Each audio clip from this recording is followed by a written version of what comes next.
Wow. These guys are just straight up lying at this point. They're just lying. I knew that these guys were distorting the truth, but for them to be just lying so boldly. When life throws you lemons, they say, make a YouTube channel, grab your God-free lemonade. In the depths of the dark, where shadows dance and sway, a satanic gospel, a twist in the charade. Hello, cult members and casual viewers alike. By popular demand, we're going to read our most enjoyable and not at all poorly written book, I Don't Have Enough Faith to Be an Atheist. So without any further ado, let's go ahead and get started because it's so enjoyable of a read.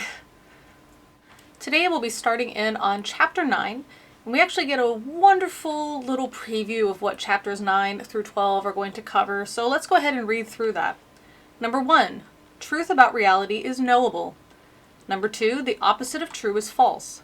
Number 3, it is true that the theistic God exists. This is evidenced by A, the beginning of the universe, cosmological argument, B, design of the universe, teleological argument, and anthropic principle, C, design of life, teleological argument, D, moral law, moral argument. 4, if God exists, then miracles are possible. 5, miracles can be used to confirm a message from God, i.e. as acts of God to confirm a word from God. 6, and this has an arrow next to it and it's all bold, so I'm assuming this is where we're going to start because we actually covered 1 through 5. The New Testament is historically reliable. This is evidenced by A, early testimony, B, eyewitness testimony, C, uninvented or authentic testimony, and D, eyewitnesses who were not deceived. That'll be an interesting one for them to try to prove. 7, the New Testament says Jesus claimed to be God. 8, Jesus' claim to be God was miraculously confirmed by A, his fulfillment of many prophecies about himself, B, his sinless life and miraculous deeds, C, his prediction and accomplishment of his resurrection. 9, therefore, Jesus is God. 10, whatever Jesus, who is God, teaches is true. 11, Jesus taught that the Bible is the Word of God. 12, therefore, it is true that the Bible is the Word of God, and the opposite, and anything opposed to it is false. As I say sometimes while we're reading this, I don't know why the authors include all this extra stuff, as if they had some kind of page minimum or minimum character count to hit. Points 1 through 5 are things that we've already covered in chapters 1 through 8, so I don't know why we are telling us chapters 9 through 12 will cover, and then we're starting on the things that we've already covered, and then putting it in bold, what we're going to cover. I don't know, it's just bad design. So much for intelligent design, right guys? So, we're going to go ahead and get into chapter 9, Do We Have Early Testimony About Jesus? We're given a quote to start us off. Historical evidence moves us along towards demonstrating our belief. As a result, the faith that is necessary to fill in the remaining gap is reasonable. Did we just get God of the Gapsed? Right off the bat. Just straight out of the gate here, jumping into chapter 9, we're already hit with God of the Gaps. And not only that it's there, but that it's reasonable, we should strive to this, or at least if we find ourselves in this position, it's okay. It's necessary to fill in the remaining gap. Interesting.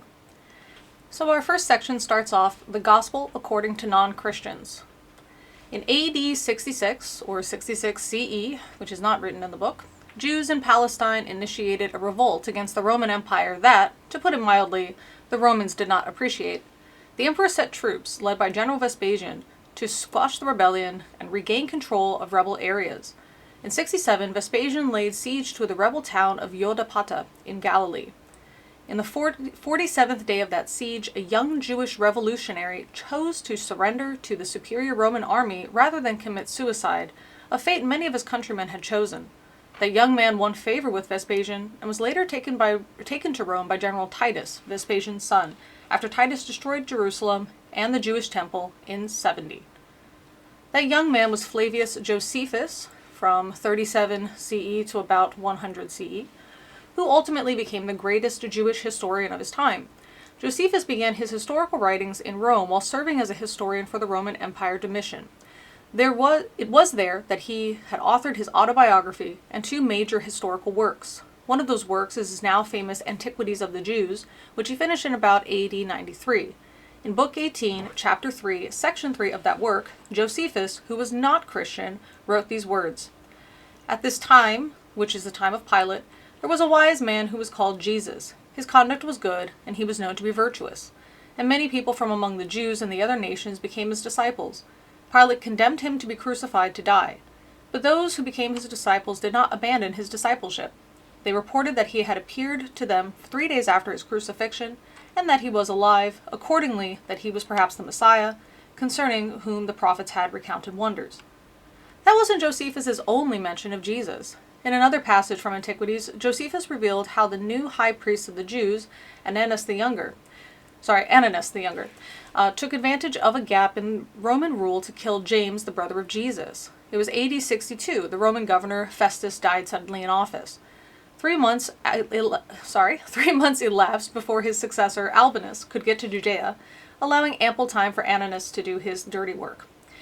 Josephus describes this incident this way: "Festus was now dead, and Albinus was but upon the road, so he, Ananus the high priest, assembled the Sanhedrin of the judges, and brought before them the brother of Jesus, who was called Christ, whose name was James, and some others or some of his companions. And when he had formed an accusation against them as breakers of the law, he delivered them to be stoned." So here we have not only another first-century reference to Jesus, but confirmation that he had a brother named James, who obviously was not well liked by Jewish authorities. Could it be that James was martyred because he was the leader of the Jerusalem church, as the New Testament implies? Just how many, are they going to tell us yes or no? Just how many non-Christian sources are there that mention Jesus? Including Josephus, there are 10 known non-Christian writers who mention Jesus within 150 years of his life.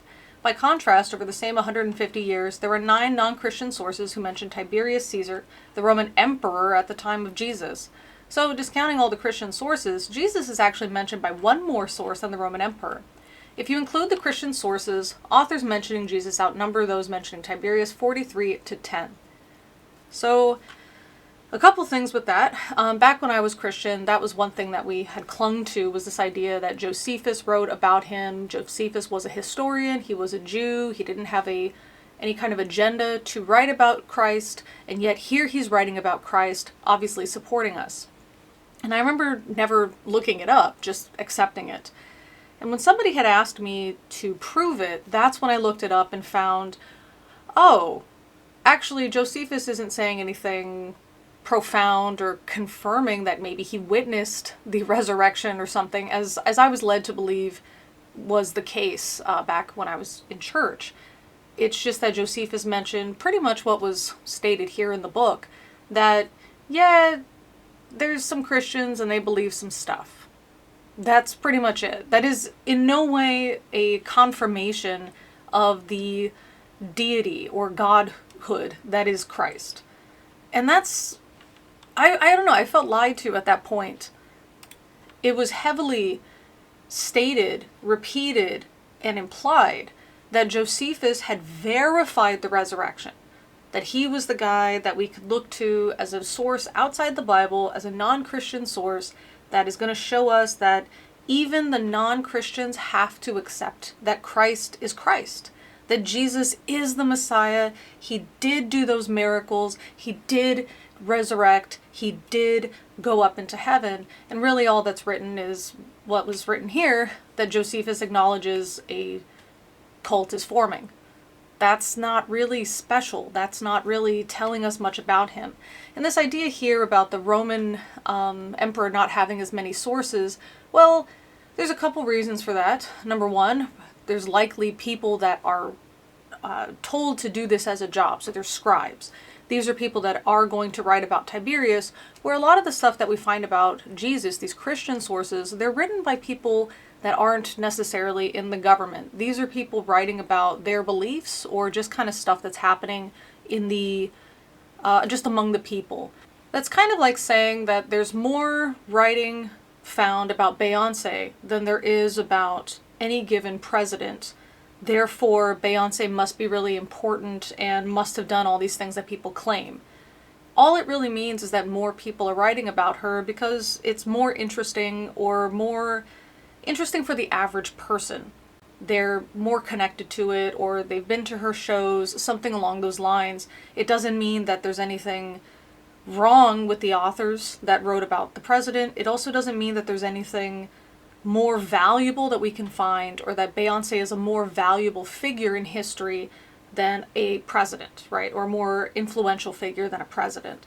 But that's really what's being implied here. I've heard this argument before, that if we're going to accept these 10 sources of Tiberius, why can't we accept these sources of Jesus? And really it's because when we talk about accepting sources, it's not the number of sources that we're going to accept. Number one, these sources don't tend to make any miraculous claims. So if you're going to make miraculous claims, you're going to need some pretty big evidence to back it up. But number two, these are things that are supported by writings of other events. So if there's, for example, a war that's written about, and that war was, let's say, headed by Tiberius, people in the other region, the region that is being attacked by Tiberius, those people are going to write about it too. There's going to be mention of a city that maybe laid siege upon, right? And we're going to have different pieces of evidence to support that. What pieces of evidence do we have to look at physically that Jesus resurrected, or that Jesus walked across the water?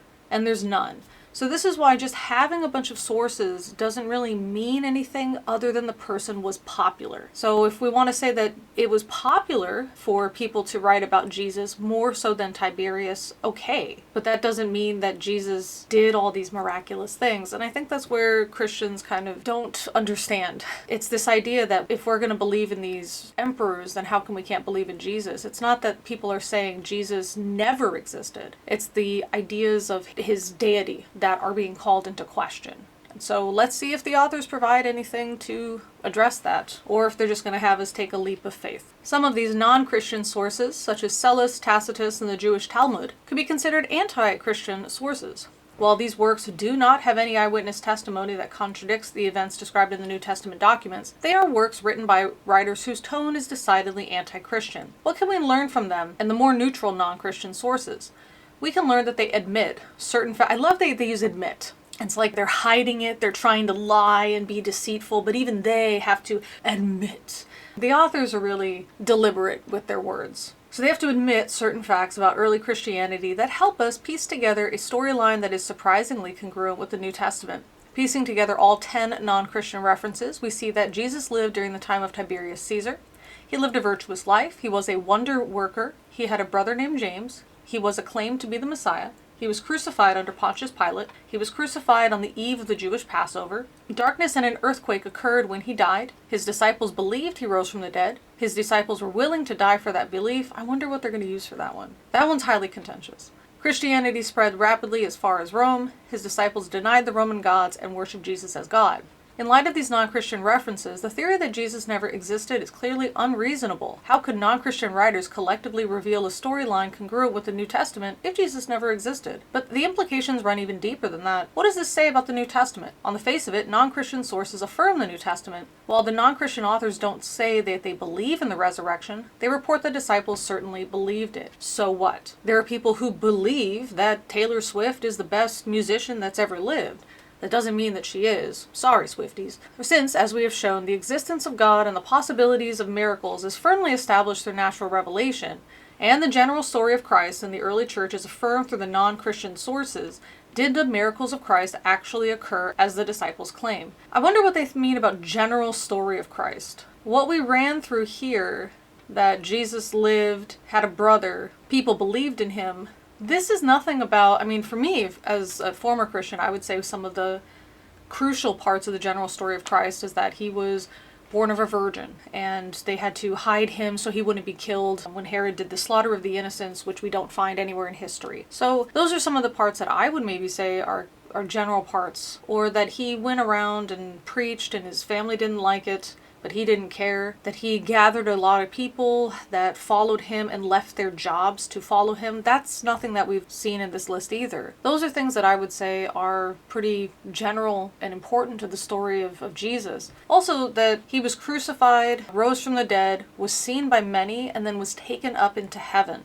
I think that last part of him being taken up into heaven is pretty crucial as well, saying that he didn't die, but that he instead, even in his physical body, was taken into heaven. So to me, that's part of the pretty general story of Christ according to the Christians, and that's not in here either. Let's see where the authors take us, shall we? Do the New Testament documents record actual history? Could it be that they are not biased religious writings full of myths and fables, as many in our modern world assume, but instead described events that actually occurred about 2,000 years ago? If so, we'll be well on our way to discovering which theistic religion is true. To see if the New Testament is a record of actual history, we do need to answer two questions concerning the documents that comprise the New Testament. Number one, do we have accurate copies of the original documents that were written down in the first century? And number two, do those documents speak the truth? In order to believe the New Testament message, both of those questions must be answered in the affirmative. It's not just enough to give evidence that we have an accurate copy of the original first century documents, question one, because those documents could be telling lies. We must have an accurate copy of the documents and have reason to believe that those documents describe what really happened 2,000 years ago, question two.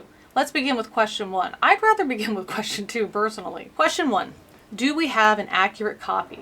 We're sure you remember the child's game of telephone. That's where one child is given a verbal message to pass to the next child, who passes what he's heard to the next child, and so on. By the time the message gets to the last child in the chain, it barely resembles what the first kid was told. To the casual observer, it seems like that type of distortion could infect documents that have been transmitted from generation to generation over 2,000 years. Fortunately, the New Testament was not transmitted that way, since it was not told to one person who told it to another, and so on.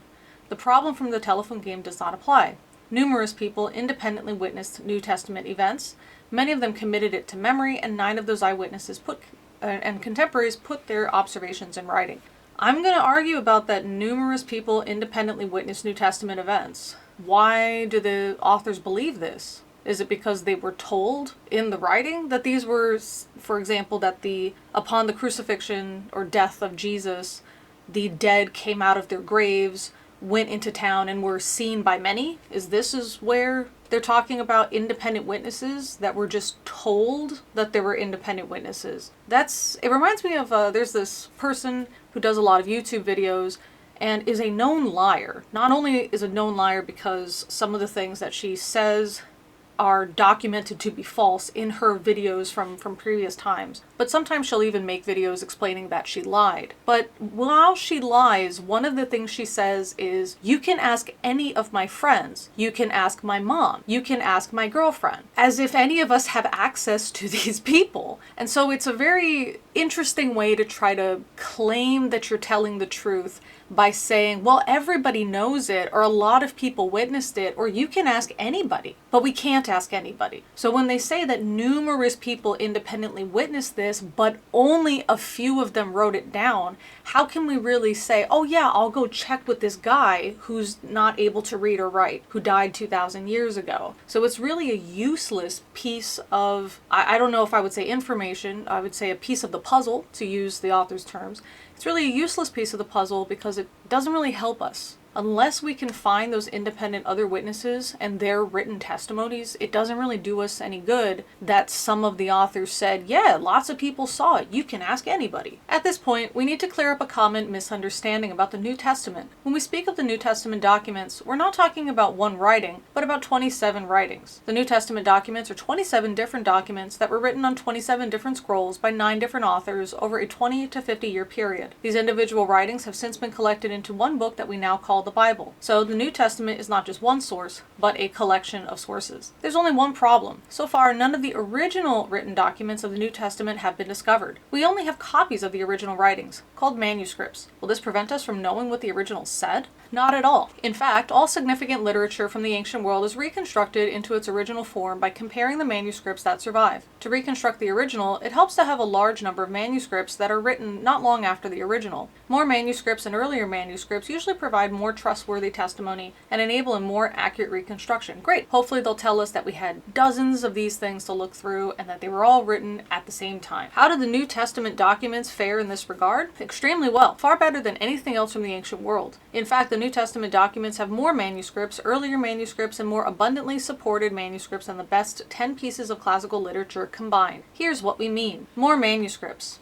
At the last count, there were nearly 5,700 handwritten Greek manuscripts. You don't say handwritten manuscripts, that's what it means, of the New Testament. In addition, there were more than 9,000 manuscripts in other languages, such as Syriac, Coptic, Latin, and Arabic. Some of these nearly 15,000 manuscripts are complete Bibles, others are books or pages, and a few are just fragments. I wonder how many are a few. The only one that has any reference to some type of number was a few are just fragments. So how many Bibles, complete Bibles, do we have? This is interesting. And then how do those differ from the Bible that eventually that we put together and now that's used mostly around the world? As shown in figure 9.1 on the next page, there is nothing from the ancient world that even comes close in terms of manuscript support. The next closest work is the Iliad by Homer with 643 manuscripts. Most other ancient works survive on fewer than a dozen manuscripts, yet few historians question the historicity of the events those works describe. Again, because those works are not magical, mystical, or miraculous, right? The other thing is that there's usually evidence outside of the writings. So again, I wonder what evidence they're going to give us. Earlier manuscripts. Not only does the New Testament enjoy abundant manuscript support, but also has manuscripts that were written soon after the originals. The earliest undisputed manuscript is a segment of John 18:31-33, 37-38, known as the John Rylands fragment because it's housed by in the John Rylands Library in Manchester, England. Scholars date it between AD 117 to 138, but some say it's even earlier. It was found in Egypt across the Mediterranean from its probable place of composition in Asia Minor, demonstrating that John's Gospel was copied and had spread quite some distance by the early 2nd century. Even earlier than the John Rylands fragment are 9 disputed fragments that date from ADs 50 to 70 found along with the Dead Sea Scrolls. Some scholars believe these fragments are part of 6 New Testament books, including Mark, Acts, Romans, 1 Timothy, 2 Peter, and James, while other scholars resist this conclusion, perhaps because it's an admission that would undermine their liberal leanings in the New Testament was written later. They have not found any other non-New Testament texts that these fragments could be. So, interesting. I like it how they say perhaps because. They don't list why these scholars resist this conclusion. They're just saying perhaps it's because. They may actually know, and they're just throwing in their own personal belief to kind of distort us, the reader's perception. Or they may not know, and they don't want to learn why because, well, I don't want to guess because then that would make me equivalent to the authors just making things up that suit my personal bias. So for me, I don't think this really matters either way. Even if we go to the earliest here, AD 50 that they're mentioning, this is going to be after the crucifixion, resurrection, and assumption of Jesus Christ. So even if this was a thing that really happened or didn't happen, doesn't really matter. The authors here are claiming that we didn't have enough time for the telephone game to go on because there was some kind of eyewitnesses that wrote something. That's true if they were there writing in AD 50 to AD 70. They may be kind of old, but it's possible. But that also means that some decades have passed, and it's very well demonstrated that human memory is unfortunately plastic. That the more that we access the memory, the more the memory is susceptible to change. And so we may sincerely believe that this thing actually happened. We may sincerely believe we actually witnessed this thing. But without any outside evidence, eyewitness testimony isn't the best, especially if it's been a couple decades since this has happened. But if we go back to the undisputed scholars dating the John 18 section from what the authors say here, AD 117 to 138, this means that it must have been passed on to somebody else. Somebody else must have heard it, written it down, heard it, written it down, etc. And this really does open us up to the telephone game the authors are insisting could not have happened. So I'm wondering how they're going to be resolving this, that these things that were not written contemporaneously to Jesus's life that somehow these couldn't have been misconstrued, misremembered, or passed on to somebody who didn't really fully understand what happened, or that the story kind of got changed or just misinterpreted, and then that second or third or fifth person wrote it down, thus making it susceptible to the telephone game error. We actually had something that I was told was a certified copy of the Dead Sea Scrolls back when I was a kid. They were just framed items that were hanging on the wall in our home. And as a little kid, I didn't really understand what that meant, why they were there. I just thought they were pieces of the Bible. That was my understanding of them. As I got older, I found out what they were. It was pretty interesting that, we had some certified copies in the house. Cool stuff about the Book of Enoch. Great. So I don't have any problem with this being maybe dating from 50 CE to 70 CE. My problem is that it doesn't line up with what we were promised by the authors, that there is no way this could have been misconstrued, misremembered, written down incorrectly due to the telephone game, etc. And yet here they're telling us the dates that we have that definitely open us up to that. So let's see. So the authors give us this bar graph that says the reliability of New Testament compared to other ancient documents, time gap in years between original and first surviving copies. And so for the New Testament it says 25, for Homer it says 500, etc. But how do we know when the original was written? Do they mean the origin of when it could have first been written? So that would have meant if the AD 50 year is correct, that it would have been 25 years after the Assumption of Christ? Is that what they're saying?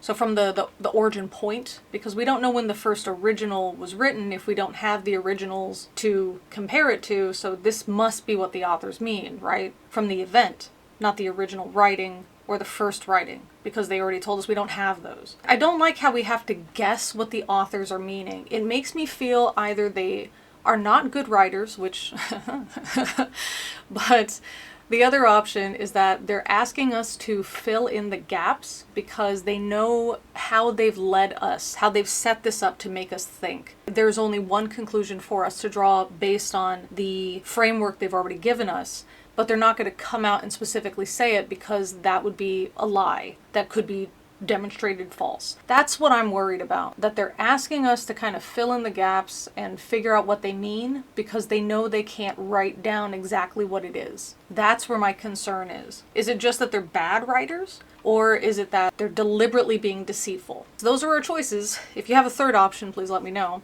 We also have the number of manuscript copies as if that matters. Again, it's nice that we have so many, but we would also have a lot of writing about Lady Gaga, so it doesn't really matter. Just because more people want to tweet about, I don't know, Billie Eilish than they do about Jill Stein, it doesn't mean anything. The fragments were found in, well, it doesn't mean anything other than the person's more popular. The fragments were found in a cave that had previously been identified as containing material from 50 BC to AD 50. The scholar who first identified these early fragments as New Testament books was Jose O'Callaghan, a noted Spanish paleographer. The New York Times recognized the implication of O'Callaghan's theory by admitting that if it is true, it would prove at least one of the Gospels, that of St. Mark, was written only a few years after the death of Jesus. Again, a few here being what the authors put as 25. I would not consider 25 to be a few years. Would any of you? That's a weird way to phrase it. But even if they're not true New Testament fragments, and the John Rylands fragment really is the earliest, the time gap between the original and surviving copy is still vastly shorter than anything else in the ancient world, which is fine, but again, doesn't exclude the telephone game problem that you promised us didn't happen. The Iliad has the next shortest gap at about 500 years. Most other ancient works are about 1,000 years or more from the original. The New Testament gap is about 25 years and maybe less. This does not mean there were no manuscripts between the original and first copy. There most certainly were.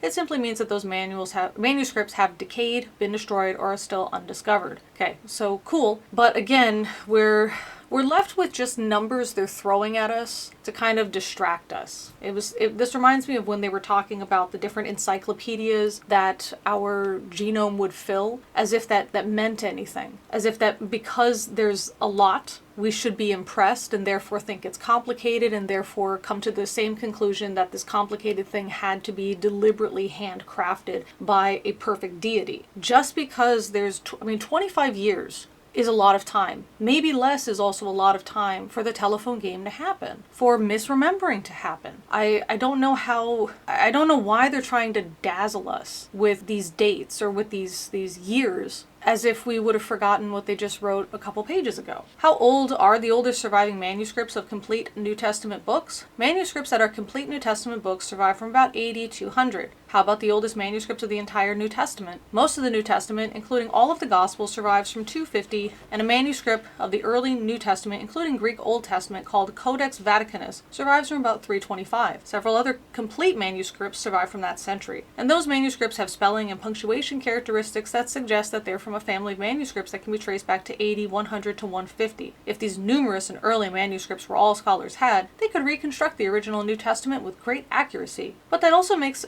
that they also have abundant supporting evidence from the ancient world that makes the New Testament reconstruction even more certain. Let's look at that next. Yes, let's. Because again, who cares? You haven't demonstrated that this thing you assured us couldn't happen, that it really couldn't have happened. More abundantly supported manuscripts. Beginning in February of AD 303, the Roman Emperor Diocletian ordered 3 edicts of persecution upon Christians because he believed that the existence of Christianity was breaking a covenant between Rome and her gods. Did we talk about this, or did the authors talk about this? How, just for fun, the Romans thought that Christians were atheists because they only believed in one god. I thought that was kind of fun. The edicts called for the destruction of churches, manuscripts, and books, and the killing of Christians. Hundreds, if not thousands, of manuscripts were destroyed across the Roman Empire during this persecution, which lasted until AD 311. But even if Diocletian had succeeded in wiping every biblical manuscript off the face of the earth, he could not have destroyed our ability to reconstruct the New Testament. Why? Because the early church fathers, men of the 2nd and 3rd centuries such as Justin Martyr, Irenaeus, Clement of Alexandria, Origen, Tertullian, and others, quoted the New Testament so much, 36,289 times to be exact, that all but 11 verses of the New Testament can be reconstructed just from their quotations. Cool! That can't possibly be the telephone game, right? In other words, you could go down to your local public library, check out these works of the early church fathers, and read nearly the entire New Testament just from their quotations of it. So not only have we had thousands of manuscripts, but thousands of quotations from those manuscripts. This makes reconstruction of the original text virtually certain. But how certain? How are the originals reconstructed? And how accurate is this reconstructed New Testament? I'm still waiting for the authors to demonstrate that the telephone game didn't happen. So feel free to pause this and write down in the comment section if you think they're actually going to demonstrate this. That there's no way this could be faulty, telephone game, misremembered, lies, etc. Let's see if they're going to cover that. How is the original reconstructed? These 3 facts, many early and supported manuscripts, help scholars reconstruct the original New Testament manuscripts rather easily. The process of comparing the many copies and quotations allows an extremely accurate reconstruction of the original, even if errors were made during copying. How does this work? Consider the following example. Suppose we have 4 different manuscripts that have 4 different errors in the same verse, such as Philippians 4:13. I can do all things through Christ who gives me strength. Here are the hypothetical copies. I can do all, and then as they say, things has a problem with the spelling of the word things. So they each, the first one, the H is missing, and the second one, the I is missing, etc. Is there any mystery to what the original said? None whatsoever. But by the process of comparing and cross-checking, the original New Testament can be reconstructed with great accuracy. And the reconstruction of the New Testament is easier than this because there's far fewer errors in the actual New Testament manuscripts than are represented by this example. I mean, again, we're just accepting what the authors say. They're not really providing a lot of sources here. They're not checking or citing any sources. But so what? They even admitted some of these are just fragments. So what? I'm just kind of left with that question. So what? How have you demonstrated that any of this is accurate based off of what really happened as opposed to internal accuracy from one copy to the other copy? Let's assume for a minute that the New Testament really is the Word of God. Skeptics may ask, well, if the New Testament really is the Word of God, then why didn't God preserve the original? I still haven't asked that. We can only speculate here, but one possibility is because his word might be better protected through copies than through the original documents. What? Okay. How so?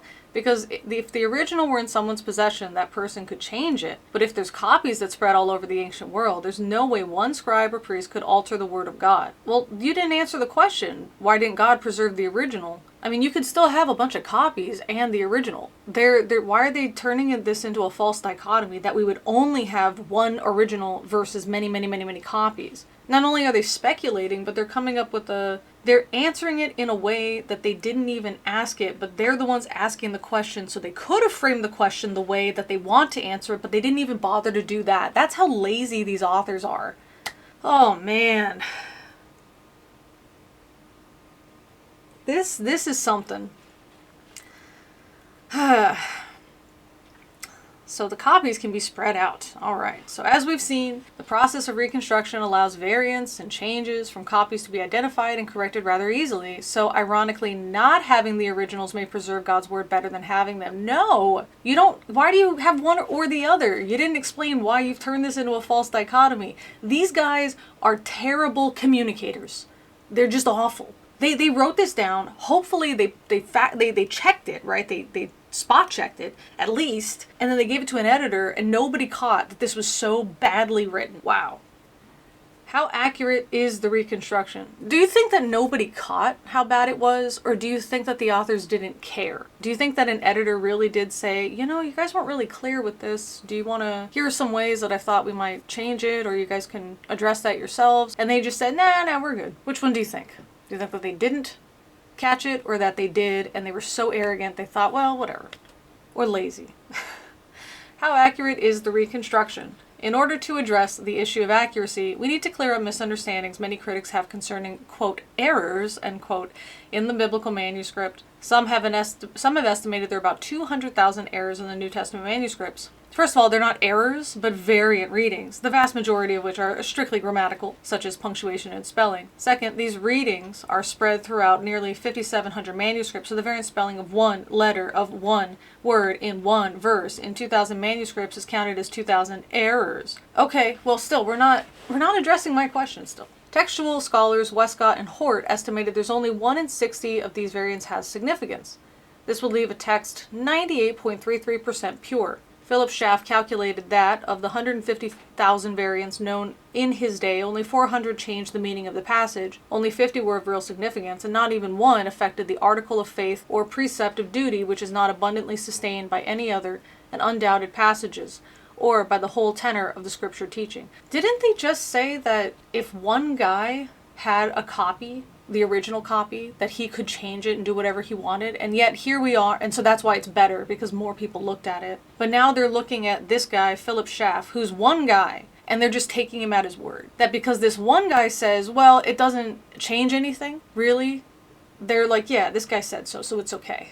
So if we only had the original copy, that's bad because one guy could do bad things. But this one guy, that we're just going to trust him. Interesting. No other ancient book is so well authenticated.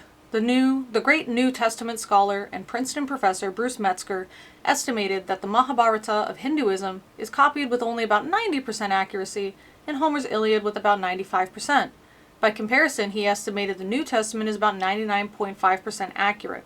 Again, the 0.5% in question does not affect a single doctrine of the Christian faith. Okay, so because this one other guy said something, then we can add to what the other guy said, who didn't check in the same way. Somehow we can trust them. Cool. Thanks a lot. So notice here, they're not picking the people who say stuff that doesn't align with what they want. They're picking the guys who say stuff that does align with what they want without checking it. And this is something that the authors themselves could check. They have access to these, presumably could get access to these, right? So they could check it for themselves. They could say, and then we decided to go through it. We decided to check it. We poured through these scores of manuscripts, and it turns out, yeah, we ended up with a number pretty similar to 99.5%. That, assuming they weren't lying, so we could just assume that, we would just give them a good faith assumption, they could have done that, and they didn't. They're just saying, well, this other guy, he's smart, he's a professor, trust him. Ancient manuscript authority Frederick Kenyon summed up well the status of the New Testament when he wrote, "It cannot be too strongly asserted that in the substance of the text of the Bible is certain, especially is the case with the New Testament. The number of manuscripts of the New Testament, of early translations from it, and of quotations from its oldest writers of the Church, is so large that it is practically certain that the true reading of every doubtful passage is preserved in some one or other of these ancient authorities. This can be said of no other ancient book in the world." Fantastic, but how do you know he summed it up well unless you've also done the checking Norm and Turek?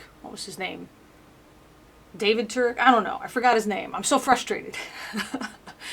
But Norm and Turek, how did you guys decide that this was summed up well? Just because you liked how he wrote it? Or was it summed up accurately based on your individual study of this thing as well? This, when I say something like to my students, well, here's somebody who summed it up well, or one of the students summed it up well when they said blah, blah, blah, I can say that because I've done the reading of the original thing myself. And therefore, I can look at the summary of it and say, oh yeah, that's accurate with what I've read. So here, they're just saying it sounds good because they haven't explained to us that they've done any of this reading either. So we know we have the same New Testament that was written down nearly 2,000 years ago. But the next question is even more important. Do we have an accurate copy of the truth or a lie? In other words, is the New Testament historically reliable? This is the one we all care about. Question 2, is the New Testament historically reliable? What do you guys think they're going to talk about before we get into it? What do you think they're going to talk about? Feel free to pause and write down your belief or your guess. For me, I think they're going to go with this common idea that because some of the writing involves people dying and those people are Christians, they're going to come to the conclusion that they died for Christ and nobody would die for a lie. And that's why we know it's true, because nobody would die for a lie. Forgetting, of course, that people can die for a sincerely held belief, even if that belief is wrong. But they're going to point out that, and they're going to say, well, if they really saw Jesus and they really saw this and they're really eyewitnesses, they would know for a fact that it's not false. Except guys like Paul don't have that. They never see the actual Jesus. They didn't see any of these miracles. Some of the other people they claim are martyrs also never witnessed this as eyewitnesses. And again, this doesn't mean that they can't misremember or what have you. Or that, as I saw in a few Apologia videos, that even if they were to say, okay, you're right, I'm no longer believing this, I'm scared to die, I'm not a Christian, there's no evidence that that actually would have got them out of being killed for the crime of Christianity. Let's see what they say. When we ask the question, is the New Testament historically reliable, we are seeking to discover if major events described in the New Testament documents really happened. Specifically, was there really a Jewish man nearly 2,000 years ago by the name of Jesus, who taught profound truths, performed miracles, was crucified by Roman and Jewish authorities for claiming to be God, and who appeared to many witnesses after rising from the dead 3 days later? Okay, I would say that summarizes our concern or our question. It is important to keep in mind that, at this point, we are not seeking to discover if the New Testament is without error or is the Word of God. We are simply trying to discover if the basic storyline is fact, not fiction. Okay, so that's the storyline they've given us, that there was a guy named Jesus, that his truths were profound. Okay, I don't know if they're profound. I wouldn't even describe them as profound or unique to Christianity even back when I was a Christian. That he performed miracles, was crucified, and appeared to many witnesses after rising from the dead 3 days later. So those are the parts we really care about, is the miracles thing and the resurrection thing, and that's what they consider to be part of the basic storyline. So let's see how this is fact according to the authors. Are these documents written soon after the events by eyewitnesses or by those who interviewed eyewitnesses, or are they documents written much later by biased followers who simply embellish details about the life of real historical figure? In order to find out, over the next few chapters we will test the New Testament documents by criteria historians often use to determine whether or not we believe a given historical document.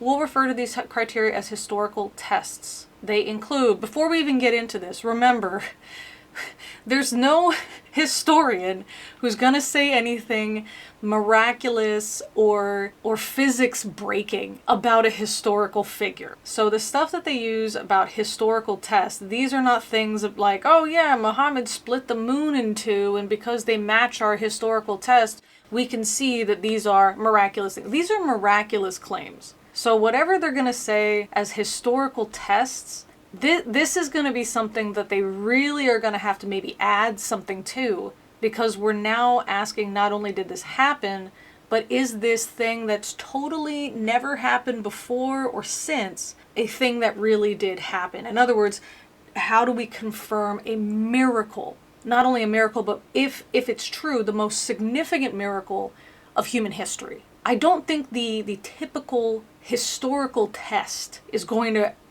cover this, but let's see what they write. Number one, do we have early testimony? Generally, the earlier the sources, the more accurate. Number two, do we have eyewitness testimony? Eyewitness testimony is usually the best means of establishing what really happened. Do we have testimony from multiple independent eyewitness sources? Multiple independent eyewitnesses confirm that the events really occurred. They are not fiction. They provide additional details that the single source might miss. True independent sources normally tell the same basic story, but with differing details. Historians sometimes call this coherence with dissimilarity. Are the eyewitnesses trustworthy? Should you believe them? Character matters. Do we have corroborating evidence from archaeology or other writers? Oh, they're allowing other writers in there. This adds further confirmation. Do we have enemy attestation? If opponents say that the eyewitnesses admit certain facts the eyewitnesses say are true. Wait, if the opponents of the eyewitnesses admit certain facts that the eyewitnesses say are true, then those facts probably are true. For example, if your mother says you're brave, that might be true, but it's probably more credible if your arch enemy says the same thing. Okay, so we will have to have enemy attestation. We would have to have something from maybe the Roman legal authorities that yes, this guy, we killed him and he was like confirmed dead, and then after we shoved him in a tomb instead of a mass grave, he came back to life, and we saw him too, and then he went up into heaven, just like his whole body just boop, just went up. That's what we would have to have. Does the testimony contain events and details that are embarrassing to the authors? Since most people do not like to record negative information about themselves, any testimony that makes the authors look bad is probably true. This is something Christians made up. This isn't something that is found in history. It is true that a lot of historical figures only wanted something really exciting written about them in a way that made them look really good. So stuff like losing a battle or how they lost the battle, it's reminds me of famous Marine Chesty Puller. Today is November 10th, so happy birthday, my Marine Corps. Famous Marine Chesty Puller says, we're not retreating, we're just attacking in the opposite direction. So of course it's going to look a little bit better. You know what I mean? And of course, Marines, we like that. It just gets us excited. But testimony that is embarrassing to the authors, this is something that we see a lot of, or at least I see a lot of, in things like police interrogations, where the suspect, who the police actually have evidence that this person did commit this crime. They're just trying to get them to admit it, just makes it easier, trying to find a motive after they've admitted it, so this kind of helps us figure out later on, when they go through the legal system, what they can be charged for, or what they can be charged with. Some of the accused will give embarrassing details because they want to be believed. And they have this idea that if I add something that it sounds like this is the reason I don't want to admit it, then they'll believe me, and then it'll make sense.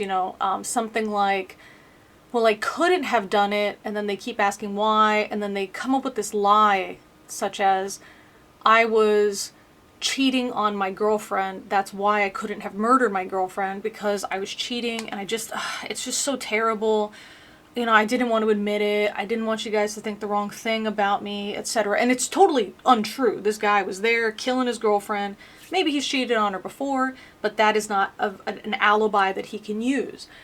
That's something we see in people who are lying because they have nothing else to share and they want us to believe it. So, let's see.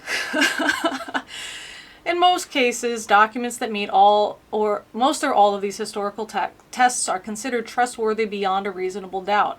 Again, we're looking at things that are not miraculous claims, such as Muhammad split the moon, okay? We'll find out over this chapter and in the next 3 chapters. But before we start at historical test number 1, early testimony, we need to clear away some objections that may prevent many skeptics from even considering the reliability of the New Testament. Let's see if they will cover anything that I've said. Number 1, common objections to reliability. History cannot be known. It's not what I'm saying at all. The most recent argument generated against even considering the reliability of the New Testament documents is the assertion that history cannot be known. This is honestly their older comment of what was it? That there's no objective truth. They think that modern skeptics don't believe in knowledge for some reason. I don't know. They went and like took us to the extreme of Socrates somehow. I don't know.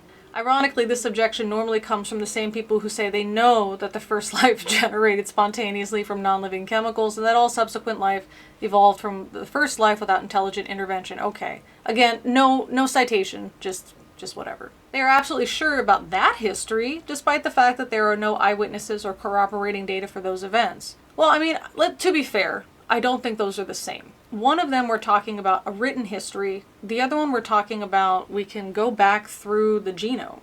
We can just see how it changed and where it changed. So I don't think this is the same as a historical document being written, making a miraculous claim of God creating life versus going through the genome to see where life could have started and what that could have looked like. So I don't think this is analogous whatsoever. Yet they assert that the resurrection of Jesus Christ, an event for which there are eyewitnesses and corroborating data, cannot be known. The assertion that history cannot be known is against all common sense. Are we not sure that George Washington was the first president of the United States? That Lincoln was the 16th? That Japan attacked Pearl Harbor on December 7th, 1941? That the New York Mets won the 1969 World Series? Of course we are. The skeptic is wrong. Well, yeah, I mean, then that's not the skeptic that's wrong. It's the straw man that's wrong. Oh, Norm. Oh, Turek. Frank. That's his name, Frank. Oh, Frank.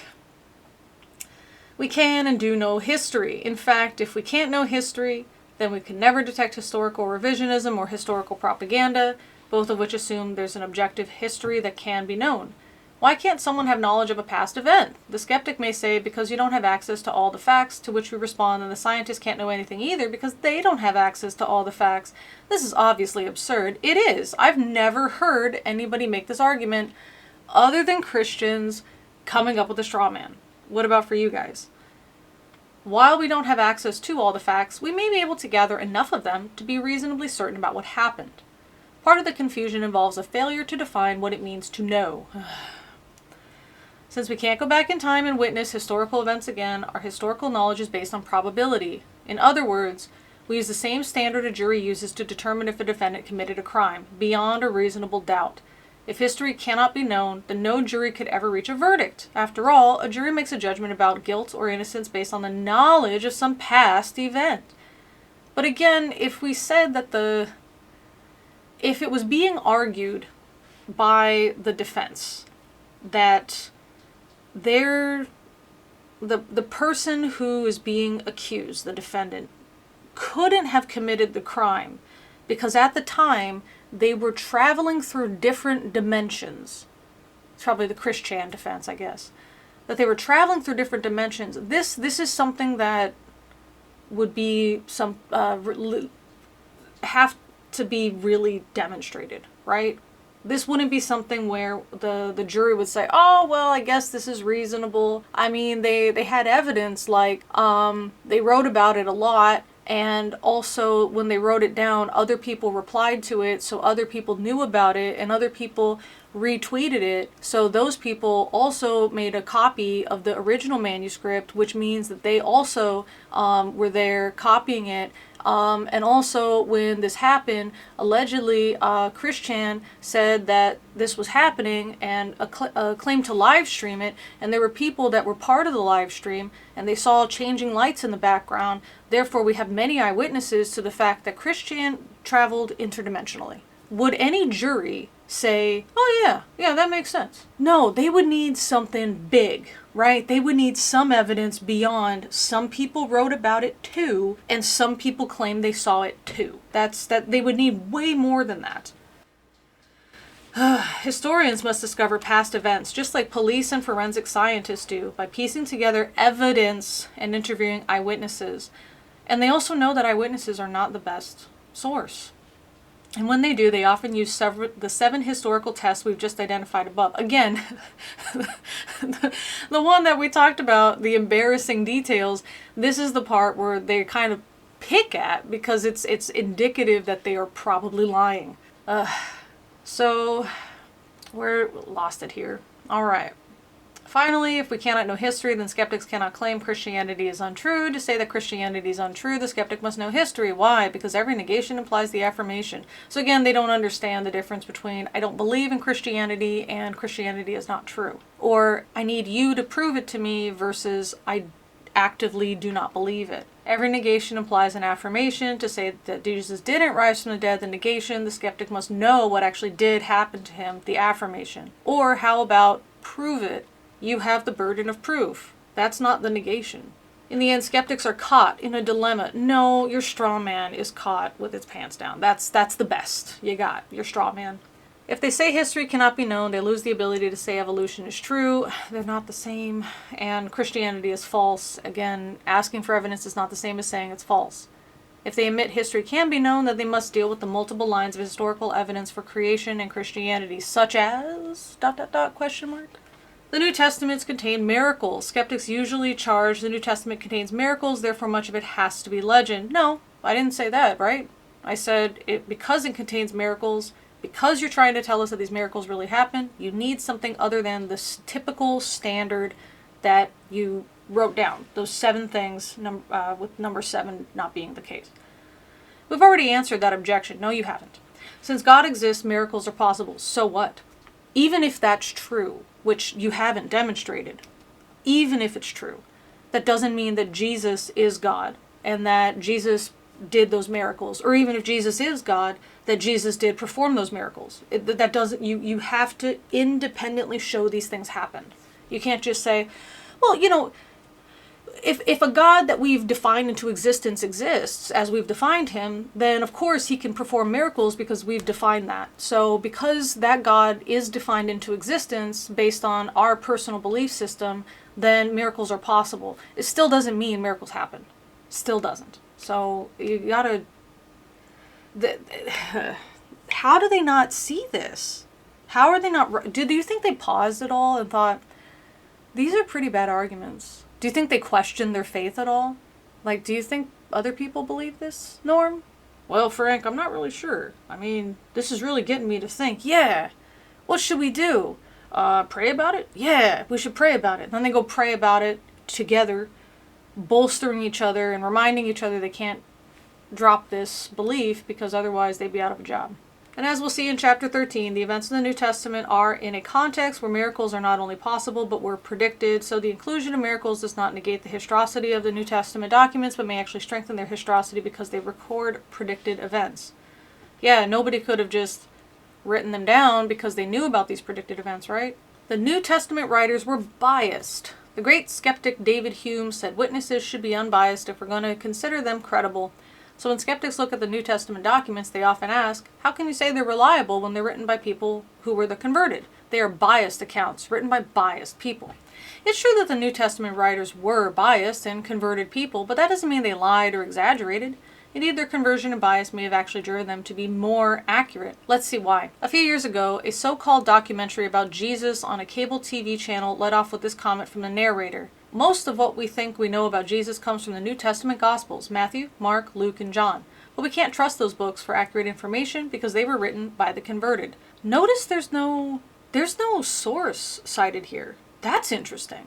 And I mean, that's one thing, besides the fact that they're not citing a lot of sources, one thing I tell my students is, when we're writing in class, you're almost never going to need to use a quote. And if you want to, please ask, because you probably don't need it. But if you're going to use a quote, you have to know how to quote it correctly. Otherwise, it's considered plagiarism. And that's what these authors have done. They quoted something without citing it. Let's see if we can find this anywhere. So here's what we have, just an AI overview. The first source that pops up is from Quora.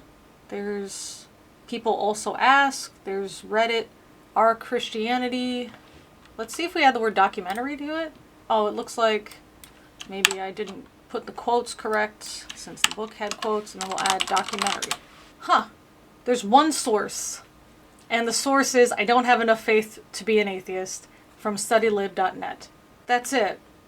That's it. That's the only source where this quote comes from. Interesting. That's interesting. Because they're very vague. A few years ago, from the time of that writing, a so-called documentary about Jesus, unnamed documentary, on a cable TV channel, unnamed cable TV program channel, or program. And it led off with this comment, and the comment itself is only found in this book, which is wow. Wow. Wow. These guys are just straight up lying. At this point, they're just lying. I knew that these guys were distorting the truth, but for them to be just lying so boldly, yikes, right? Yikes. Oh, something's wrong here. Something's wrong.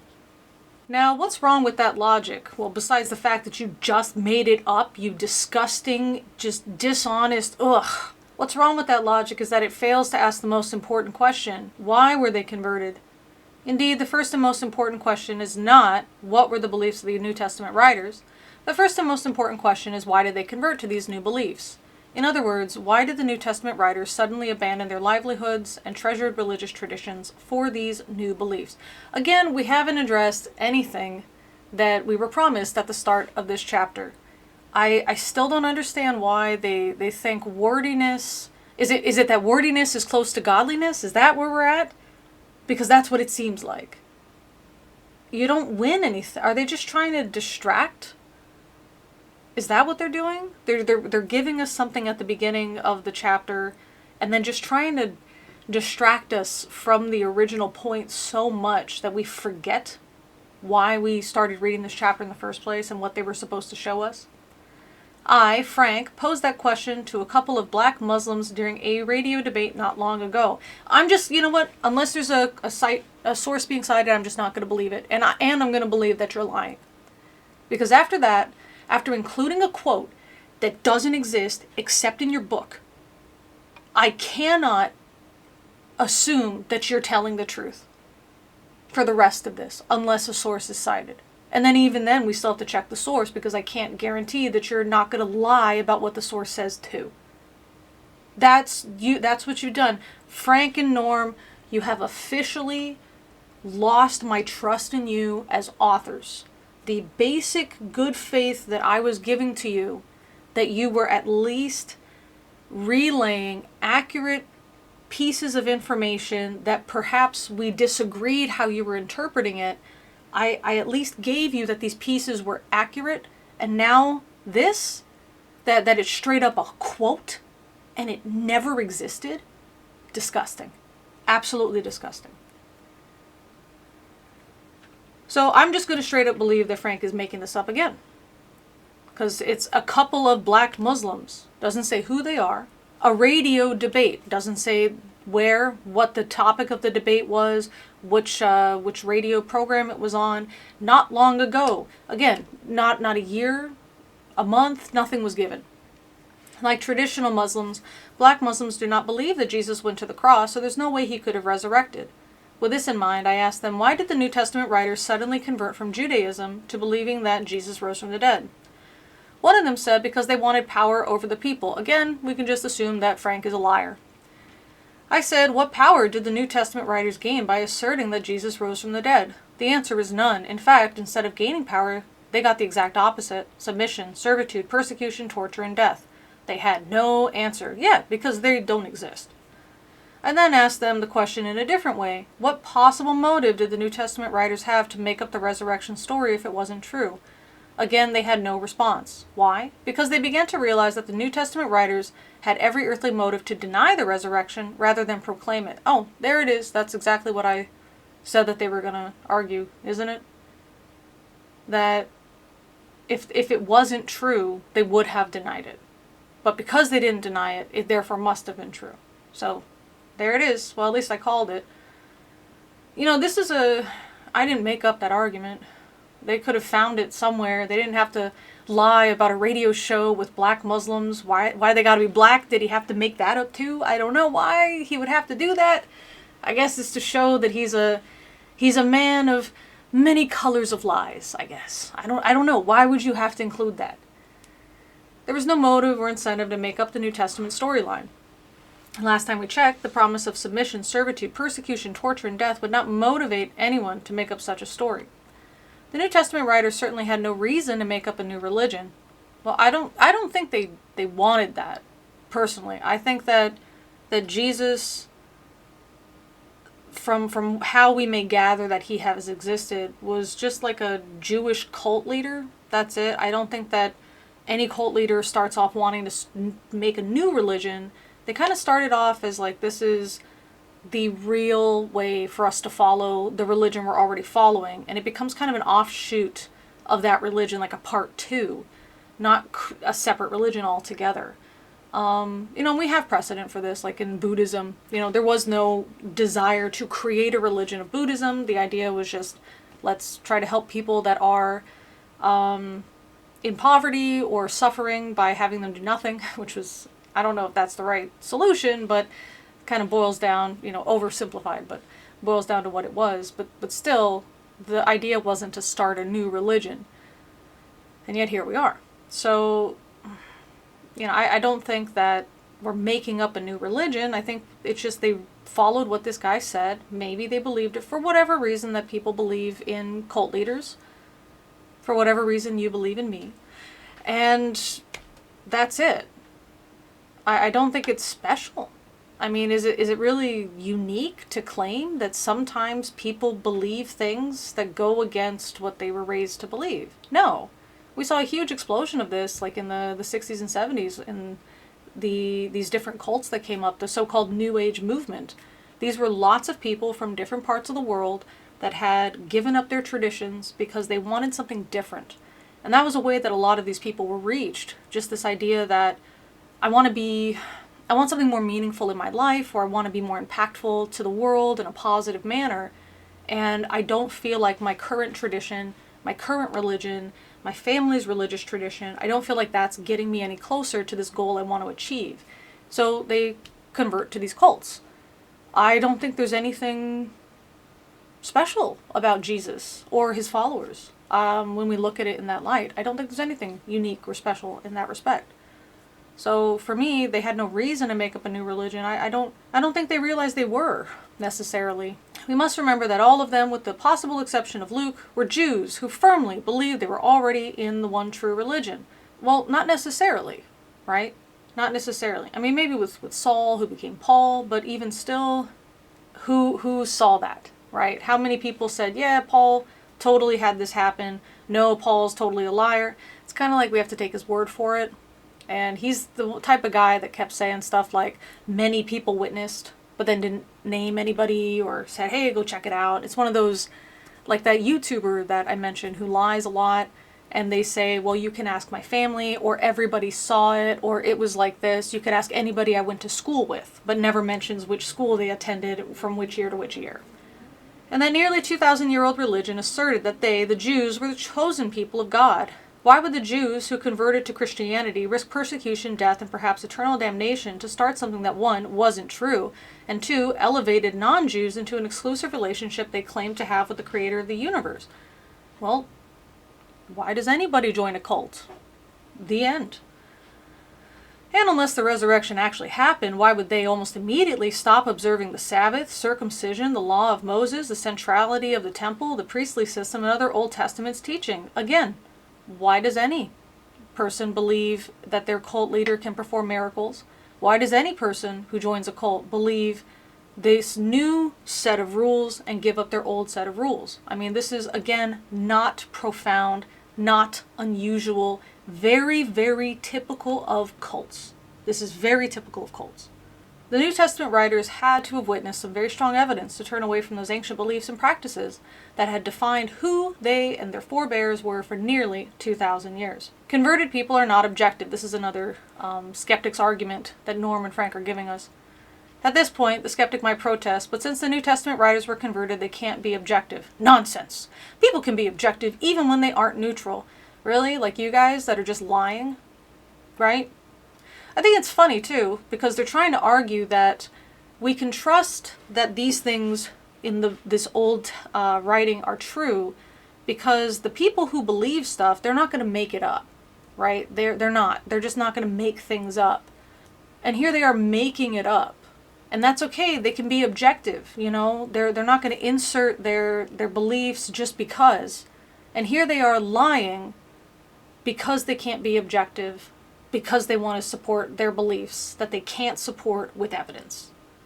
So all the things we're supposed to believe about what they're supposed to be telling us about why we should be able to trust that the New Testament sources are accurate, they're the ones committing all of these problems, right? They're disgusting. Disgusting. We already had an inkling, right? When the author Norm had made some claim about speaking at some place in the past, whatever, and gave some kind of quote, which again wasn't cited. So I looked it up and found nothing. And then I read what I did find that wasn't, you know, what he was claiming that we would find. But what I did find, it was a piece of writing, and I read that for my cult members. But otherwise, you know, we already had an inkling that maybe these guys are lying. I was I didn't want to cross that line and say they are lying. You know, maybe this is because it was a while ago.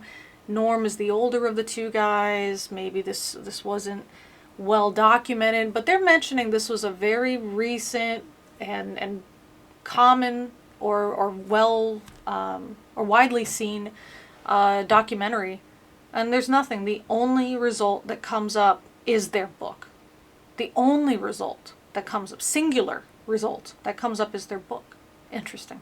So people can be objective even when they aren't neutral. A doctor can give an objective diagnosis even if he has strong feelings for the patient. That is, he can be objective even though he isn't neutral. In fact, his passion for the patient might cause him to be all the more diligent in diagnosing and then treating the disease properly. In writing the book, while we certainly aren't neutral, we are presenting objective facts. Really? Like those quotes? Really? Likewise, atheists are not neutral, but they too can present objective facts if they decide to. I like how they're kind of telling on themselves here. Nobody would say this unless you're the ones deciding already to do this. It's kind of like they're going to suspect us of committing these reasoning crimes because they're the ones committing those crimes. You know what I mean? Yeah, that's you guys. The New Testament writers could do the same. All right, great. So they could. Did they? The truth of the matter is that all books are written for a reason, and that most authors believe what they're writing. Cool. But that doesn't mean what they write is wrong or has no objective element. Okay? Nobody argued that. As we mentioned in the preface, the survivors of the Holocaust who wrote down their experiences certainly were not neutral bystanders. Sure. They believed passionately in recording those events so that the world would never forget the Holocaust and hopefully never repeat it. While passion may cause some people to exaggerate, it may drive others to be all the more meticulous and accurate so as to not lose credibility and acceptance of the message that they wish to communicate. Cool. So we've already seen that the authors here, their passion has caused them to lie just outright. And maybe for others, it makes them more meticulous and accurate. Okay, so what? Show it in the New Testament. That's what we were promised at the beginning. Instead, we're repeating the preface. This distinction between the neutrality and the objectivity of the New Testament writers is an extremely important point. Too often, the documents that make up the New Testament are automatically considered biased and untrustworthy. No, but now I'm considering you guys automatically are biased and untrustworthy. This is ironic because those who hold this view are often biased themselves. I don't see how it's ironic. to point out it's biased. Oh, do they mean and therefore untrustworthy? So if this person is biased, then automatically they're untrustworthy? I guess, but again, I had to figure out what you meant because you guys are terrible authors. They are biased because they have not first investigated the New Testament documents or the context in which they were written in order to make an educated assessment of their trustworthiness. There it is! That's another assumption that Christians make. I've had people come to my page or my channel and they'll make comments like, don't knock Christianity until you've tried it, or obviously you've never been Christian, or just read the Bible. Or on the videos that I make about Islam, they say stuff like, you just have to read the Quran. Sister, once you read the Quran, then you will absolutely believe in it. Or you can tell that you got your information about Islam from pop culture. You must read the Quran in order to do that. And when I let them know I've read the Quran twice, or that I have read the Bible, I have studied this stuff, that's what made me not believe it. When I read the Quran the first time, it was because I was interested in reverting to Islam. And then I read it, and I was biased towards it being true, and I still couldn't believe it. This is a big assumption these guys make. That, well, you just aren't a believer because you've never checked it out for yourself. A lot of us are not believers because we've checked it out for ourselves. So now they're lying about atheists again. As we're about to see, the New Testament documents are not church propaganda or a monolith of writings designed to promote some church manufactured theology. What are they then? That's the question we'll address in the remainder of this chapter and the next 3. So let's get started. Are you for real? How far have we read into here? Look at how many pages. Are you for real? I have read you guys 221, 235. We've read through 14 pages and just now at the very end of page 14. So let's get started, child. Well, then what were we doing the whole time? We know we have an accurate copy of what was written down by the New Testament writers, but are those documents trustworthy? Our first question deals with historical test number 1. Are the New Testament documents early? Yes. How early? All New Testament document books were written before AD 100, about 70 years after the death of Jesus. Nice. Fantastic. So, as I said, now we have to show how this thing that they assured us couldn't have happened and didn't happen really couldn't have or didn't happen. Okay? So most of these are written between AD 95 and 110. 3 early church fathers, Clement, Ignatius, and Polycarp, quoted passages out of 25 of the 27 books in the New Testament. Only that's cited. Please note, that has an in-text citation. Just so you know, the authors will cite things. That's all. Just so you know, they will cite things that are true, or that at least have a source. Only the short books of Jude and 2 John were not referenced, but they certainly had been written. Jude had written his short letter by this time because, being Jesus' half-brother, he was almost certainly dead by AD 100, and 2 John had been written because it came before 3 John, which is one of the 25 books quoted. Okay, cool. So we've got just this table showing us Clement writing from Rome, circa AD 95, and just the books that he quoted. Ignatius, 107, and then the books that he quoted. And Polycarp from year 110, and the books he quoted. Cool. So again, plenty of time, like 70 years to have the telephone game, to embellish, to misremember. Since Clement was in Rome and Ignatius and Polycarp were hundreds of miles away in Smyrna, the original New Testament documents had to have been written significantly earlier, otherwise they could not have circulated across the ancient world at that time. Hundreds of miles away? And they couldn't have significantly earlier. How long is significantly earlier? I mean, do these guys know about the Silk Road? Do they know? Do they really believe this stuff must have been written hundreds or decades at least earlier? Because there's no way that the Silk Road, which was known for trade, including trade in religion, like missionaries went up and down the Silk Road, not just Christian missionaries. We're talking about Mithraists, we're talking about Zoroastrians, we're talking about Buddhists. This was a popular place for them to walk back and forth. In fact, these documents could have been transported by said missionaries or just by people who were saying, hey, here's what's going on in Rome right now. Here's one of the new cults that's popped up and it seems to have gained a footing. If anybody's interested in reading about it, here you go, check it out. I mean, do they not realize this? No, I don't trust that they do. Alright, so therefore it's safe to say that all the New Testament was written by AD 100 and at least those in the left column several years before 95. But that's just the latest they could have been written. Most were probably written much earlier. How much earlier? Most, if not all, before AD 70. No source cited. Most, if not all, these books were written before AD 70, about 40 years after the death of Jesus. Again, no source cited. Imagine this. Well, we're imagining all of this, so let's go ahead. You're a devout Jew in the 1st century. The center of your national, economic, and religious life is Jerusalem, and especially the temple. It's been that way in your nation, your family, and almost every Jew's family for 1,000 years, ever since Solomon built the first temple. Most of the newest temple, constructed by King Herod, was completed when you were a child, but portions of it are still under construction and have been since 19 BC. For your entire life you have attended services and brought sacrifices there to atone for the sins that you've committed against God.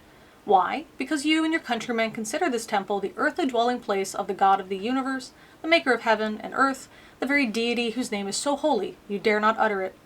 As a young man, you began following a Jew named Jesus, who claims to be the long-awaited Messiah predicted in your scriptures. He performs miracles, teaches profound truths, and scolds and befuddles the priests in charge of the temple. Incredibly, he predicts his own death and resurrection. He also predicts that the temple itself will be destroyed before your generation passes away. This is scandalous. Jesus is convicted of blasphemy by your temple priest and is crucified on the eve of the Passover, one of your holiest holidays. He's buried in a Jewish tomb, but 3 days later, you and his other followers see Jesus alive just as he predicted. You touch him, eat with him, and he continues to perform miracles, the last being his ascension into heaven. 40 years later, your temple is destroyed, just as Jesus has predicted, along with the entire city and thousands of your countrymen. Question: if you and your fellow followers write accounts of Jesus after the temple and city were destroyed in AD 70, aren't you going to at least mention that unprecedented national, human, economic, and religious tragedy somewhere in your writings? Especially since this is risen that Jesus has predicted it? Of course. Well, here's the problem for those who say Jesus was written after 70. There's absolutely no mention of the fulfillment of this predicted tragedy anywhere in the New Testament documents. This means most, if not all, of the documents must have been written prior to 70. Okay, that's fine. But again, we're not getting us any closer to showing us how these couldn't have been made up, misconstrued, or misremembered. Some may object, that's an argument from silence, and that doesn't prove anything. Well, no, that's not my objection. But in fact, it is not an argument from silence, for the New Testament documents speak of Jerusalem and the temple or activities associated with them as if they were still intact at the time of the writings, and again, this one also has a source cited. But even if this were an argument from silence, that doesn't mean it's wrong. Even if it is the God of the gaps, it doesn't mean it's wrong. That's true, right? It doesn't mean it's wrong, but is that enough to mean you should believe it? Consider these modern parallels. If a former sailor aboard the USS Arizona wrote a book related to the history of that ship, and the book ends with no mention of the ship being sunk, and 1,177 of its sailors being killed at Pearl Harbor, do you have any doubt that the book must have been written prior to December 7th, 1941? Well, that's not a good example. Because if I'm talking about that I'm a sailor aboard the USS Arizona, and I'm writing a book talking about the history of the ship, I'm probably going to talk about how it was built, maybe places that it went, and maybe I've got so much PTSD I'm not going to write about the end of the ship, or that part that I'm only writing about the history of how it was constructed and why we constructed it the way we did, anything new that was added to it that was like new compared to other ships in the past that made it maybe faster or harder to detect on radar or something. So we have to look at the context of why the book was written. Just because the sailor may have survived the attack on the ship, that doesn't mean that the sailor is necessarily going to write about it. I mean, you guys know that I was in the Marines, and I rarely bring up the Marines that we've lost. Because, number one, it sucks, it's hard to think about, and number two, it's usually not relevant to anything I'm talking about. So why would I bring it up? That doesn't mean that I'm telling you this and documenting it on a video before their deaths had happened just because I'm not going to mention their deaths. It means that the context is not right for that. So this is a Wow, what a surprise! The authors have a bad argument. Why do they keep going back to military stuff? Especially World War II. I wonder, did either of them serve in the military?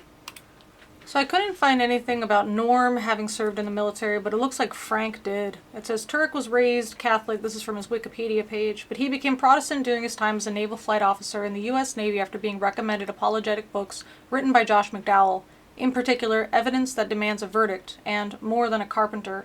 And this has a source, and the source is a YouTube video, which will be linked in the details section below. But when I went to check out that YouTube video, he mentioned being in the Navy, but didn't mention that he was a flight officer or what his rank was, how long he was in.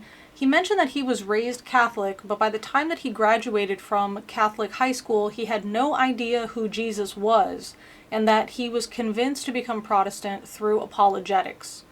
This does not sound like a person who has a good grasp on what they're studying, does it? How do you go through Catholic school, being raised Catholic and going to Catholic high school and graduating and saying, I had no idea who Jesus was? What? And that I learned more about Jesus from some piece of apologetics than I did from a 7-minute homily. Okay, cool, bizarre.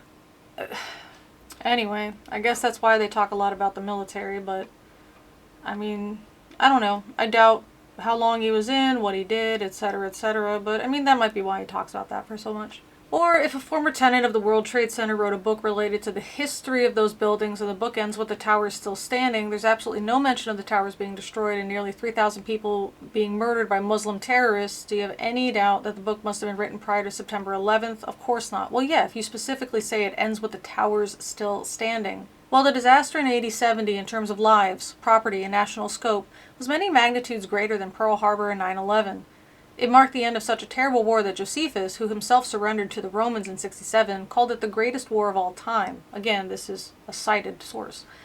The Jews did not lose just one ship or a couple of prominent buildings. Wow. That's how you're gonna frame the sinking of the USS Arizona? And you were in the Navy? And you're... I need a minute.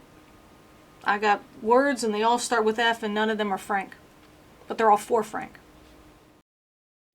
Okay, I know what they're trying to say. They're trying to explain that this is a big war. But you can do that without diminishing these other tragedies. That's just so bizarre. And on our holiest day, the Marine Corps birthday. So they lost their entire country, their capital city, and their temple, which had been the center of their religious, political, and economic life for the last 1,000 years.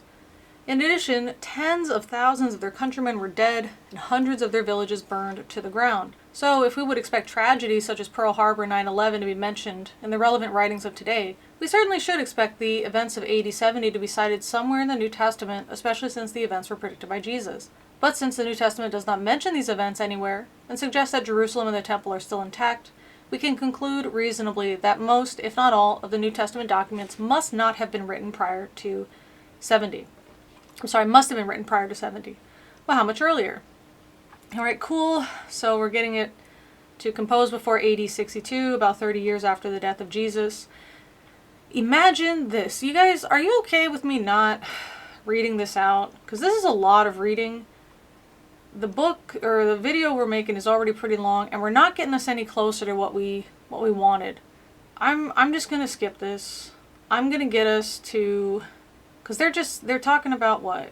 Question. Since you obviously find it important to record all these minor details, if your main subject, the Apostle Paul, was executed at the hands of the Roman Emperor Nero, don't you think you would have recorded it? Okay. Looks like the same argument. So since this wasn't mentioned, then it's probably earlier than this event. Some of the New Testament books were penned in the 40s and 50s with sources from the 30s, only a few years after the death of Jesus. As certain as we are about the date of Luke's records, there is no doubt from anyone, including the most liberal of scholars, that Paul wrote his first letter to the church at Corinth sometime between 55 and 56. In this letter, Paul speaks about moral problems in the church, blah blah blah. The most significant aspect is that it contains the earliest and most authenticated testimony of the resurrection itself. That's fine, it's authenticated testimony, but it is not the authenticated resurrection. And that's what we really care about as atheists, right? In the 15th chapter of 1 Corinthians, just put in 1 Corinthians chapter 15. Like, you're not giving you extra credit. All right. Paul writes down the testimony he received from others and the testimony that was authenticated when Christ appeared to him. Again, nobody saw it. It was just his own dream, hallucination, whatever you want to call it.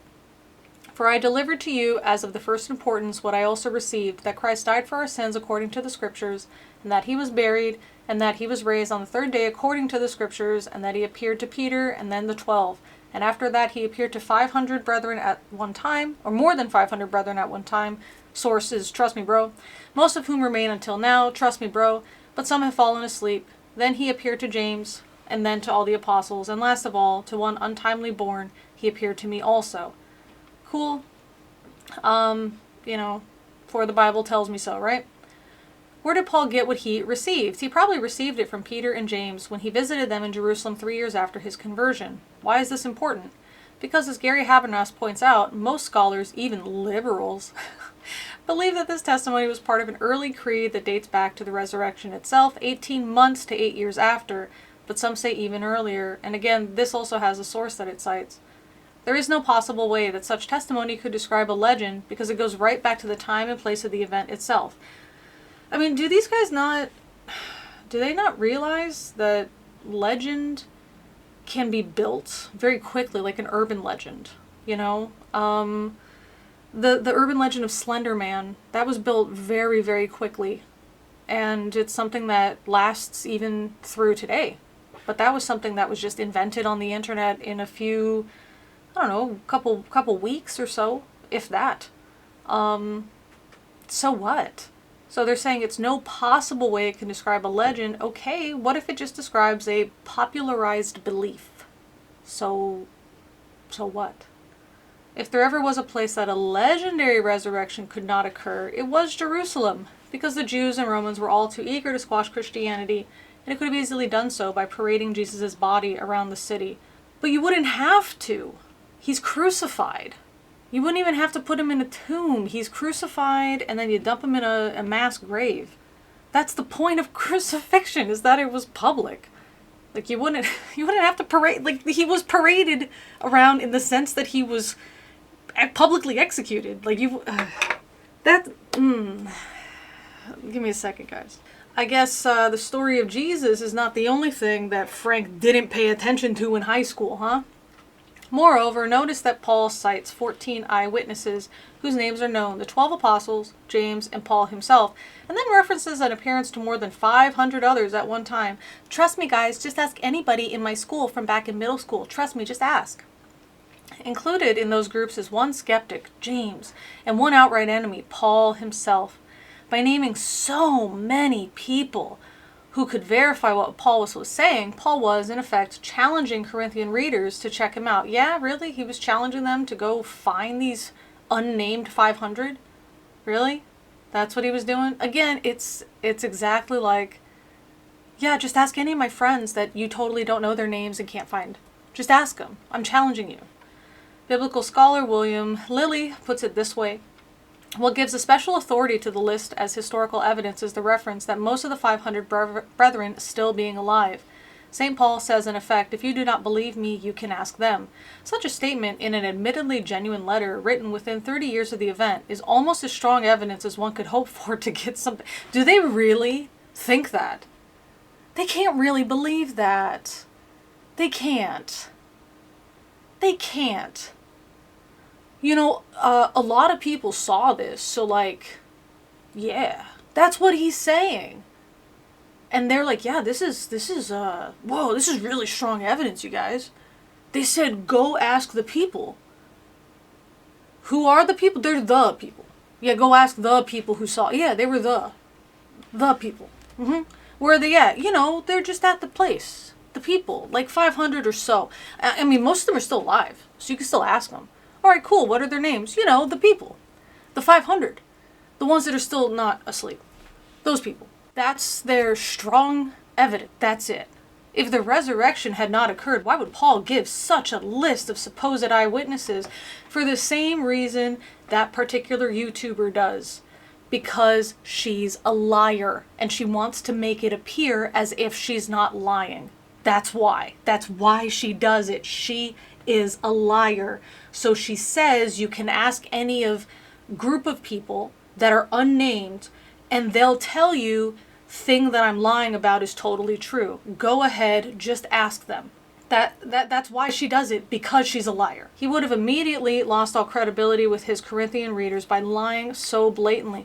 That's the problem, is that even this person, this YouTuber who's a well-documented liar, even she still has actual fans who still believe her. She has actual people who support her, people who pay for her to do cameos, people who are there with her and supporting her with money or views or just commenting on stuff and asking her questions.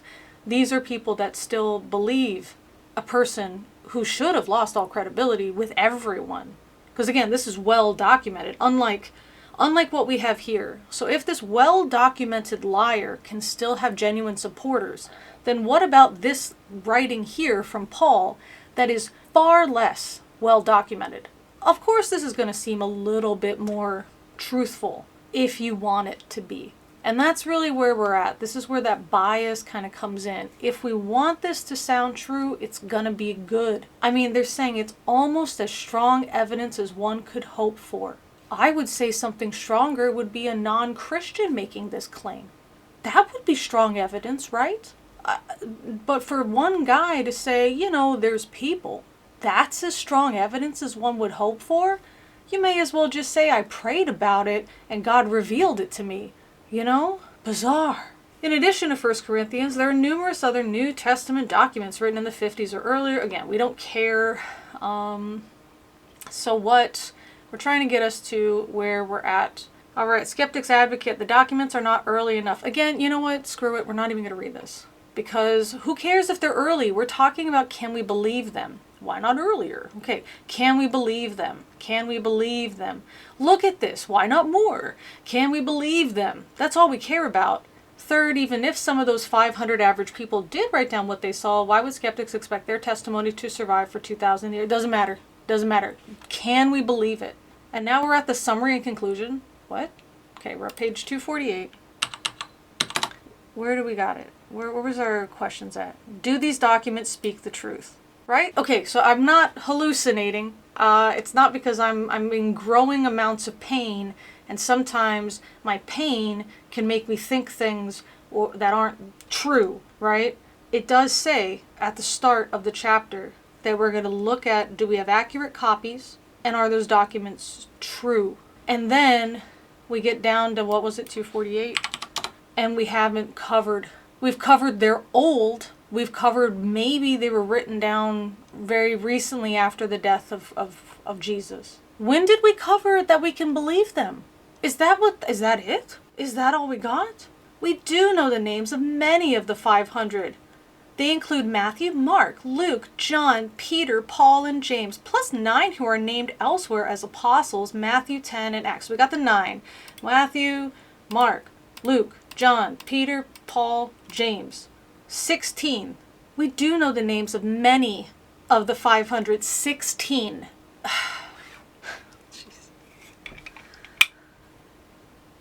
These guys are...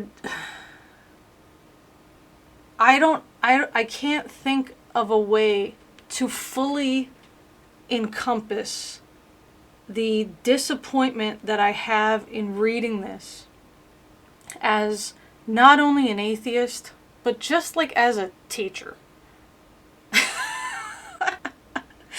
And then also as a Marine, just as like a military, like a veteran. Like I'm mad already because of this today. But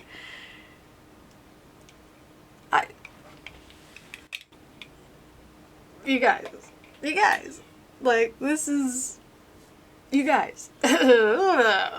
just bad. This is so bad. So we shouldn't expect more testimony than what we have about Jesus, and what we do have is enough, more than enough to establish historicity, is it? You didn't demonstrate that. You just said we have a lot, and maybe they're consistent. Okay, I'll give that to you. And that they're early, I'll give that to you too. Sure. Are they accurate?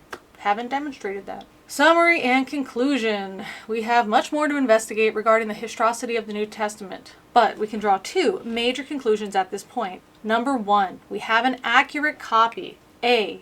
While the original New Testament documents do not survive or have not yet been found, we have abundant and accurate copies of original New Testament documents, many more than have been for the 10 best pieces of ancient literature combined. Moreover, nearly perfect reconstruction of the originals can be accomplished by comparing them, blah, blah, blah. We've covered that. That's fine. Part B, reconstruction is further authenticated by the thousands of quotations. Great. Number two, the New Testament documents are early and contain an even earlier source material. And then there's just what they covered. Okay, that's fine, but weren't the two things we were going to cover, like, are they, the second one was supposed to be, can we trust that they're telling us accurate information? Now you're just, part two now for you guys to answer, quote unquote, is that they're early. It just says they're early. They're early, they're early. They're early, they're early, they're early. So the documents are early. The sources are even earlier. But that's not enough to prove historicity beyond a reasonable doubt. To prove historicity, we need to be sure that these documents really contain eyewitness testimony. Do they? That's the question we'll investigate next. Yippee. I was asked a few times after starting my YouTube channel if I regret having been raised Christian. And I always said that while things could have been different, and I do wonder what that would have been like, the real thing is I don't regret it because it gave me an experience that I can now still refer to. I learned things, and maybe I don't use them in the way that they were intended, but I can still use them today. I like to say that there's no such thing as useless knowledge, there's just knowledge that you have yet to use. And then I read this chapter. And that has really challenged this long-standing belief that I've had about amassing knowledge. Because now we have read this, it is now something I know was written, I know it exists, so I have knowledge of this chapter, and I can't imagine a time that I would ever use it. Ever. Because it's that much trash. I've never encountered such writing that the world would have been better if it was never put to paper. It is so useless and stupid and poorly worded and poorly researched and very poorly supported, and lies are found inside. This is an insult to writing. This is an insult even to Christians. That's how bad this is. This is an insult to Christians. It's that bad. These guys should be ashamed of themselves.